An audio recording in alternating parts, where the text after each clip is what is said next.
Welcome to Glass Half Full, your sports advisory program with Jonny Gayle, Eric E.Z.E. Cohen, and Nikki, the Great Stoikos.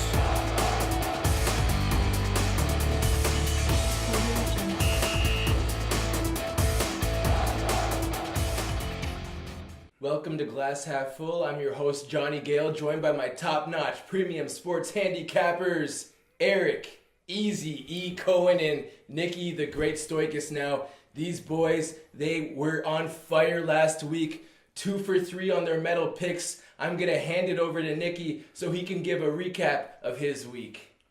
So last week did feel like a fireworks week. Cohen was up almost 4 units. Now, I actually lost 2.8 units on the week. However, the picks just totally did not feel like that. I was all over the Browns as home underdogs. When the public was on the Panthers, they won. I was all over the Giants to beat the snot out of Mark Sanchez and those garbage Redskins, and they did. Now, there was a 44-unit swing for me because the Texans did not win that game against the Colts. I had a 9-game winning streak snapped. Of course, I had in that game. 44-unit swing would have brought me soaring back into the black. What can you do? Lost that one. Was all over the Cowboys. They won that in overtime. And the other loss, the Raiders, I was all over that. My stinky fishy line of the week. The Raiders, they won the game outright, but I teased it with the over 45.5, and I missed by half a goddamn point for a 16-unit swing. Could have been a 60-unit swing altogether, and that's not too much of the what-ifs. That's being very real. They were very close. I felt red hot last week. Feeling good about this week. Let's get the ball rolling. Now, I must say, before we get into our medal picks, I am really proud of our top-notch premium sports handicappers. They were on fire last week, sniping some serious underdogs. I'm talking the Niners and Broncos game. Easy Cohen, Nikki, they saw that from a mile away. I'm talking the Steelers-Raiders game. We predicted that you fans on the road wouldn't be walking home to that Wiz Khalifa black and yellow. It wasn't going to happen, all right? So I'm going to tell you, these guys see these things happen before they happen. Like Gretzky on the ice, he always knew where to be. He was there a step ahead everybody else. That's what these guys do when it comes to picking games. All right, so let's get into the medal picks. Easy, Cohen, let's go. Well, Johnny, you mentioned that San Francisco-Denver game, and we're going to stick with that theme of picking absolute horse crap teams as my bronze pick. I sniffed out the Niners last week, and I'm going to go with another crappy team as my bronze pick. 5 units on the Oakland Raiders. Not the Faders, the Raiders. Why? Not because the Raiders are good. No, they're not good. But they're competing. You know, they just beat the Steelers. They played with the Chiefs the week before. They're competing. And their opponent, the Bungles. The atrocious pieces of garbage Cincinnati Bengals. Yes, the Bengals actually went into LA and gave the Chargers, who clearly overlooked them because they're playing the Chiefs this week, a game. But don't be fooled. The last 5 times the Bengals played at home, they didn't cover. Their last 2 home games were atrocious. The Browns are still scoring points on them. The Broncos won in there easily. The Bengals at home are no good. The fans have turned on them. The coaching staff are idiots. And you know what? How's Jeff Driscoll looking? Jeff Driscoll's a 3-point favorite against Derek Carr. I'll take Derek Carr plus the 3. Give me Oakland plus 3 on the road. They can win the game outright. 5 units on the Raiders. You know, you're absolutely right. I've been thinking to myself, why do these Raiders have this motto of just win, baby, when all I've been seeing is losing? But you know what? You're right. The Bengals can't be trusted. Their motto should be just lose, baby, because that's all you guys are going to be doing for the rest of the season. -2.5, that is very, very curious. I agree with Easy Cohen. Let's get started with Nikki's picks, the medal pick. The bronze medal pick. This week for my bronze pick, I like the New England Patriots, -1.5 at Pittsburgh. Let me tell you why, okay? Brady's coming off a loss, and this guy is outstanding after he loses a football game. In his career, he is 40-17 against the spread coming off a loss. Furthermore, 7-2 against the spread when losing to the Dolphins. Game after losing to the Dolphins, which he just does. He sniffed it out last week. Yeah. Cohen was all over it. They lost outright, but the offense still looked great. They put up 33 points still, right? And the Patriots are also 9-2 against the spread. Their last 11 games in December. They know how to play in the cold. They know how to play at this time of year. Furthermore, they own the Steelers in the last 6 meetings. Brady and the Pats are 5-1 against the spread in Pittsburgh. All right, last 6 head-to-head. So this team has just been dominating the Steelers head-to-head. The numbers are too good for me to pass on. Furthermore, the Steelers coming off a very disappointing loss to Oakland, which I called last week, fishy line of the week. It was far too large. And these Steelers coming off 3 losses in a row, actually. 3 bad losses. They're reeling in the wrong direction at a bad time. It's a huge game for both teams. Now, this might be a nail-biter. This might be a sweat-your-bag-off kind of game, but I'm prepared for it. I might be chewing my nails, sweating it out with the Sunday sweats, but I'm getting ready for it, okay? It's going to be a 5-unit play for my bronze pick. All right, let me tell you something else about these Steelers. They lost James Conner 2 weeks ago. He's questionable for this week. Even if he plays, I don't think he'll be 100%. As well as their star, Mr. Ben Roethlisberger. He was clearly banged up against the Raiders. He left for a bit of the game, popped some painkillers, waited for them to kick in, and he came back in. And he's not going to be 100% if he plays this week, which he's going to, of course. They're going to be shooting him full of hydrocortisone. He's going to look like Buddy from Any Given Sunday there with his eyes cross-eyed. Okay, Ben, he might be a little woozy from all the painkillers. And you know what? I don't think they have a Willie Beeman to come in. They don't. So let me tell you that I like the Patriots in this game for all those reasons, all right? Let me tell you, I like clam chowder soup. Okay, I like Sam Adams beer. And this week, I like the New England Patriots to win in Pittsburgh -1.5 or 5 units, my bronze pick. Let's go, Pats. Bang on again, Nicky. When you think about last week, Easy Cohen sniping that game there with the Steelers on the road again, and also the Pats losing to Miami. He also sniped that one out. He knew that Tom Brady and the Pats struggle when they play Miami. And this one again, this just reeks of that again. The Steelers always struggle against the Pats. Doesn't matter if they're at home. You got to think about them being at home and how strong they are. But Nick, you brought up some great points there. So let's get in to our silver pick with Easy Cohen. Well, every week Nicky gives you his fishy line of the week, and it's generally very good. And to me, this line's really fishy as well. The Tennessee Titans are a 2.5-point underdog at the New York Giants. Now, I, like many other people that bet on the NFL, don't always give the Titans the respect they deserve, but I think they sort of won me over a little bit with their primetime performance last Thursday against Jacksonville. I mean, Derrick Henry, what more can you say about this guy? I've been waiting all year for this guy to do what he did. 99 yards, 4 touchdowns, 200 and something in the game. I think right now Tennessee is coming into this game very confident. Extra rest playing on the Thursday, now going into a Sunday following that. And they're playing the Giants, and the Giants are playing much better. But let's be honest, it's still the Giants. They've still covered like one of their last 6 home games. Tennessee playing for a playoff spot. Tennessee's hot. They've covered 4 of their last 5. I think they win the game outright, and you're getting 2.5 points. Make it my silver pick, 10 units, Tennessee Titans, plus the 2.5 to beat the Giants outright. Go Titans! Yeehaw! You hear that? Nashville, Eazy-E is all in on the Titans. Tighten up. Hashtag tighten up. Now let's go over to Nicky Stoic for this silver pick. My silver pick this week for an 8-unit play is the Baltimore Ravens -8 at home against the lowly Tampa Bay Buccaneers. All right, these Ravens are going to lay a hometown beatdown over these Buccaneers, and let me tell you why. Okay, the Bucs are 1-5 straight up on the road. Their lone road victory was Week 1 at New Orleans underneath the Fitzmagic lights. It was a beautiful thing. Congrats to them. It was a long time ago. Since then, they've lost 5 straight road games by an average of over 12 points per game. All right, these Ravens are playing some very good football right now. It is a huge game for them at home. And these Tampa Bay Buccaneers, let me tell you something else. They got a little bit of turmoil going on. Bonehead Winston there, yeah. Jameis Winston was looking like just the bonehead he is on the sideline when he was having a shouting match with his center, Ryan Jensen, last week against the Saints. That's not something good for Buccaneers fans or Buccaneers backers this week. That's and for a quarterback either, you don't ever beef with your center. Your center's the one hiking you that football. This is like a D pairing out there. You need to be out there you need to be smooth, like rice and peas. As Caribbeans, we love that. West Indies, little rice and peas. You don't have that messed up. You got to be together. You got to be together, Joe, which they weren't. Okay, so there's enough and meaningless game for the Buccaneers. It's a huge game. Huge game for the Ravens. Must-win game for the Ravens. Ravens are in first place if they win, and New England beats Pittsburgh. And they're handing over to Lamar Jackson. Are you kidding me? Absolutely. Healthy Flacco. They're still giving Jackson the start. He's playing amazing. The team overall is playing amazing. Their defense is top 4 in all defensive categories. And let me tell you something else. This Bucks team, all right, when I know a team can't win outright, I got to take the -8 points, all right? The sky will fall before the Buccaneers win this football game outright, so I'm happy to lay the 8. Let me tell you something else about these Baltimore Ravens, okay? They are stout against the pass. Tampa Bay is a one-dimensional offense.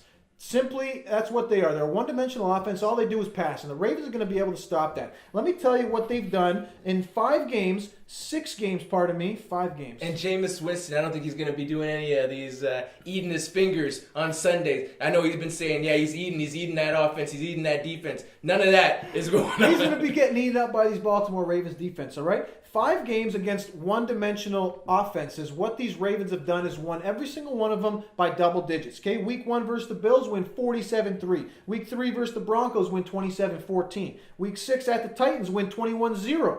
All right, Week 12 versus the Raiders, 34-17 win. And Week 13 at Falcons, win 26-16. So this spread, I don't know how it's not at least -10 or 11, but they dominate one-dimensional offenses. They dominate at home because they got a very good defense. Nothing game for the Bucks. Huge game for the Ravens. Baltimore beat down my silver pick for 8 units. Let's go Ravens. Another smart play from Nicky the Great. When you think about the Ravens and what they have in terms of their top defensive categories across the board, and the Bucks, man, they're at the bottom of the barrel when it comes to defense. You add in the fact that Lamar Jackson gets to start, another wrinkle, another star in the Ravens, their whole glorious, I would say, organization and what they've done over the last 20 years. They're balling. They are balling. We're going to keep this ball rolling. Easy Cohen, what's your gold pick?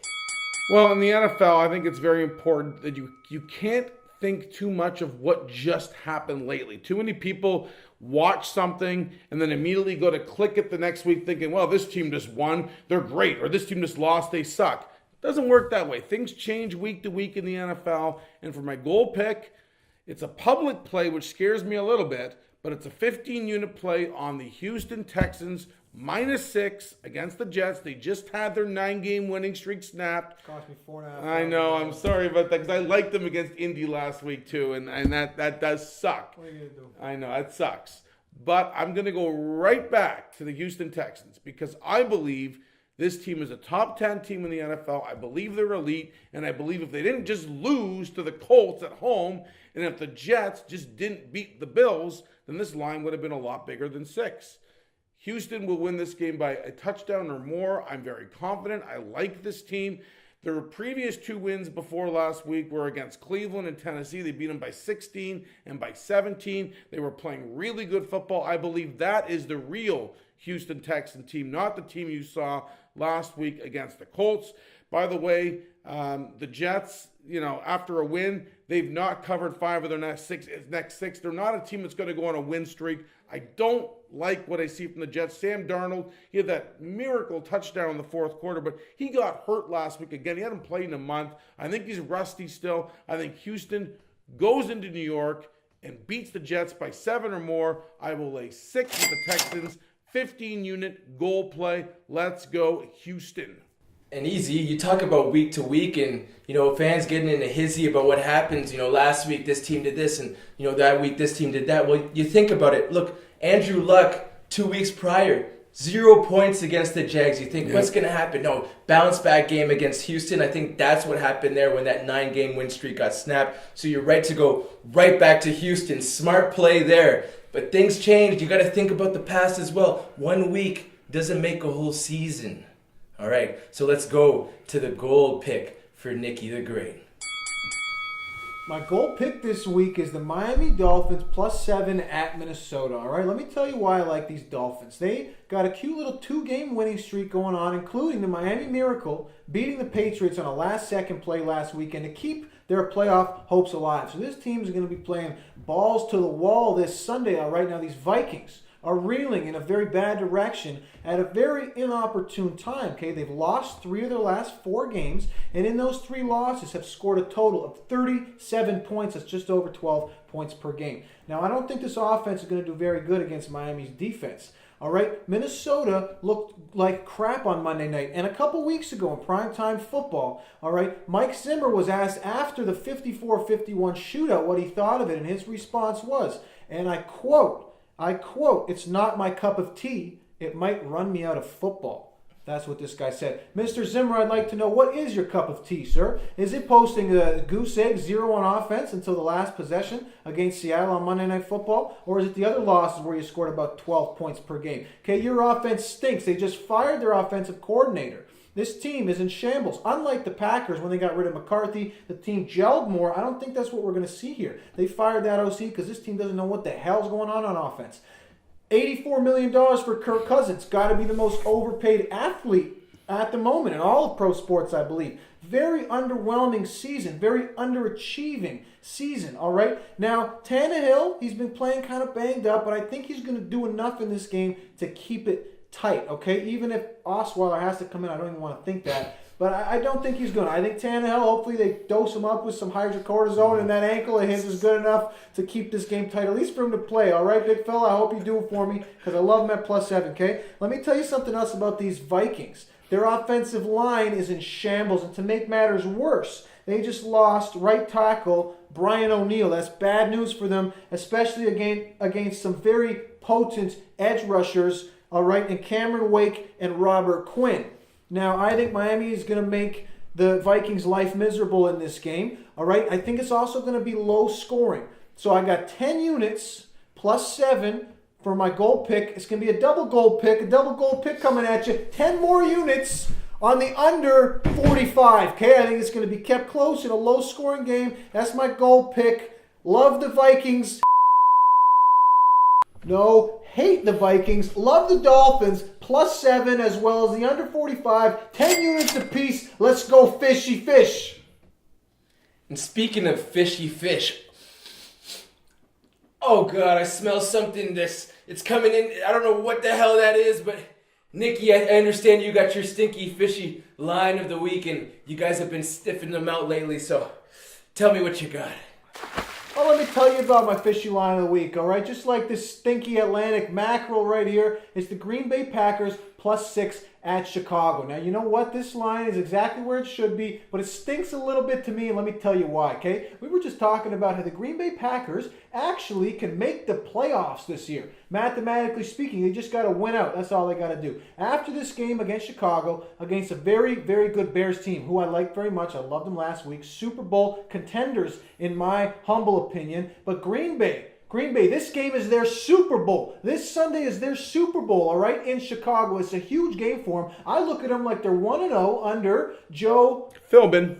Joe Philbin, thank you very much, all right? That's the case. They're 1-0. He's finally letting Rodgers be Rodgers. He's letting him do his thing. He's like Tyronn Lue letting LeBron do his thing. Rodgers is able to do his thing. He's going to go out there. He's going to play some damn good football. Excuse me.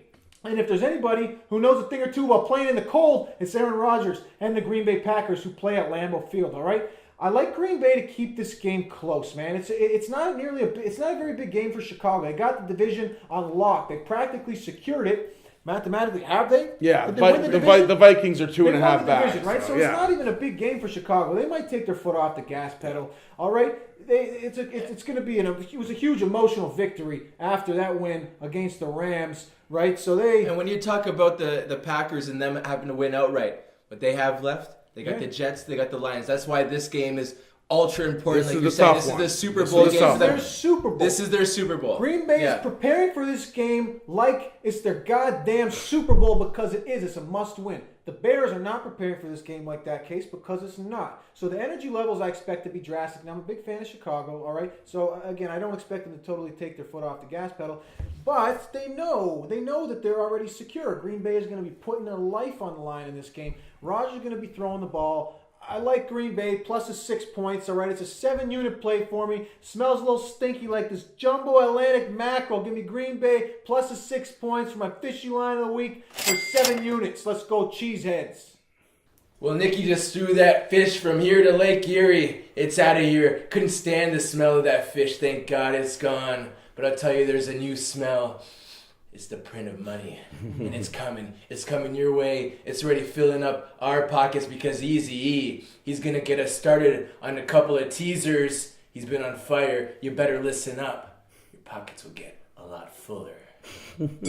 Well, if you listen to me on this show, you know what I like to do with teasers. I like to tease up small underdogs, and that's what I'm doing with the Pittsburgh Steelers. 1.5 point home dogs, getting them a plus 8.5. I know Nikki likes New England in this game, but the thing is, Pittsburgh doesn't have to win. They just got to keep it close. And I think they keep it close considering their 3 losses have all come in the last second. They're all one-score losses. That's the way Pittsburgh loses in excruciating fashion, and right? they're so good at home. They're always so good at home, but they have this choking tendency when it comes to New England. A little something in their psyche. I'm not going to worry about having to win the game. Just plus 8.5 and over 45. How are there not a bunch of points in this game with Brady and Roethlisberger? I mean, this game should be in the 60s. So Pittsburgh plus 8.5, over 45. That is my teaser. 7-point teaser, 2 games, 30% juice. I got another one, the same thing, another 7-point teaser, both of them for 5 units. My second one, again, taking 2 small underdogs,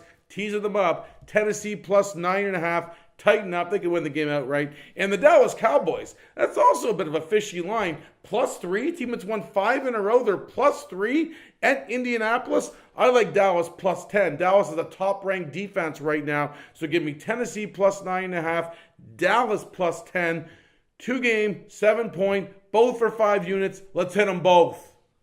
So Eazy, he's been sniffing out some of these teasers, so that's definitely something you're going to want to take your notes on. Make sure you take those notes. But Nikki, this guy's got an 8-game teaser. He's got a roulette parlay of the week. He's going to keep the ball rolling right here at Glass Half Full. That's right, people. I got an 8-team, 7-point teaser for you. Okay, it pays 11 to 1. I'm putting 2 units on it, and a roulette parlay of the week pays 30 to 1. I'm putting 1 unit on it. Let's start with the teaser. Okay, 7 points, 8 teams. Starting with some Saturday fun. I got the New York Jets plus 13. I think that game stays close. Cohen, we'll see what happens. That's why they play the game. Yep. Hello? Hello? You play to win the game! Hello? You play to win the game. That's right, Herm. That's why you play the game, all right? That's why they're going to play Saturday night's game when I like Cleveland plus 10 at Denver. Also like Baltimore Ravens minus 1. Miami Dolphins plus 14. Under 52 in that game. Green Bay Packers, my fishy line of the week, teased up to plus 13. Dallas Cowboys, also love them at plus 10. Finish it off, Monday Night Football, New Orleans Saints plus 1. They put the Carolina Panthers to bed for good this year. Playoff dreams and hopes all shattered after Monday Night Football said and done, all right? Moving on to the roulette parlay of the week. This one's going to pay you 30 to 1, always in the neighborhood of 36 to 1. Last week I was 5 out of 7, very, very close. This week, 7-gamer, here we go. I got the Miami Dolphins alternate point spread plus 8 at minus 135. I got the Baltimore Ravens minus 7 alternate point spread minus 135. Also got the Buffalo Bills money line minus 140. Seattle Seahawks money line minus 230. New England Patriots money line minus 130. Green Bay Packers plus 8 on an alternate point spread minus 160. And lastly, again, the New Orleans Saints on the money line minus 255. To put the Panthers to sleep. That's the roulette parlay of the week. I'm going to try and go 8 for 8, 7 for 7. You think it's impossible? I don't. Let's see how she goes. Let's go. Let's go. You talk about impossible, Nick. I sure as heck don't think it's impossible. And you know who else doesn't think it's impossible? Anything's possible! Yeah, that's right, KG, Kevin Garnett. Anything is possible. That's why I'm going to be sprinkling a little something on what these boys are saying, because there's a certain air about them this week. There's something in the air. I believe they got something going on. So for Eric Cohen and for Nikki the Great Stoikis, may the gambling gods be with you. And also with you. So for that, I'm Jonny Gayle, and we'll see you next week.